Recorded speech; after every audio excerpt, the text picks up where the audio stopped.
ન બોલવામાં 9 ગુણ અને બોલે ને બોર વેચાય. હવે તમે કયો કરવાનું શું?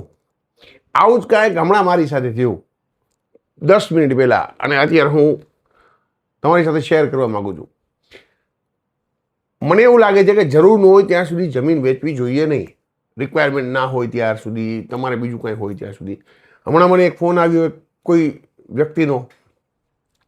એનું કહેવાનું એમ હતું કે ભાઈ મારી પાસે 125 એકર જગ્યા છે અને કચ્છમાં 125 એકર જગ્યા છે મારી પાસે, અને મારે 35 એકર એમાંથી વેચી નાખવી છે.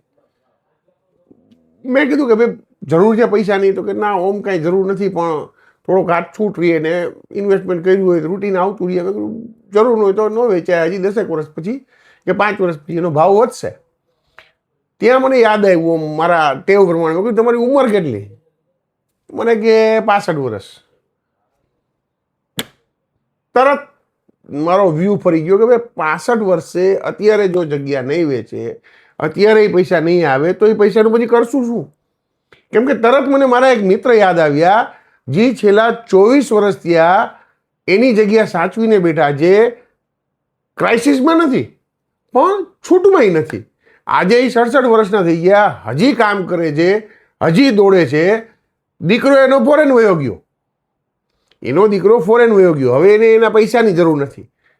હવે એ જગ્યાનું એ કરશે શું? આજે એને એ જગ્યાના 20, 22, 25 કરોડ રૂપિયા આવે, પણ જે 45 વર્ષે કરી શકતા હતા ત્યારે કદાચ 2-5 એકર વેચી ને એને કંઈક બીજી જગ્યાએ ઇન્વેસ્ટમેન્ટ કર્યું હોત તો ઓછું કામ કરવું પડત કે સારું કામ કરી શકત, પણ ના કર્યું. તો હવે શું કરવાનું?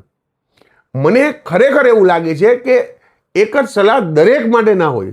25 વર્ષના જુવાન માટે જુદી હોય, 45 વર્ષના વ્યક્તિ માટે જુદી હોય, અને 65-70 વર્ષના માટે જુદી હોય. આમાં હું જો ક્યાંય ખોટો હોઉં તો તમે મને કહેજો. અને જે 65 વર્ષના મારા મિત્ર છે જેની સાથે હમણાં મારે વાત થઈ કે કચ્છથી 125 એકર જગ્યા છે અને 35 એકર વેચવાની છે કચ્છમાં, 15 લાખ રૂપિયાની એકર જગ્યા એ વેચવા માગે છે.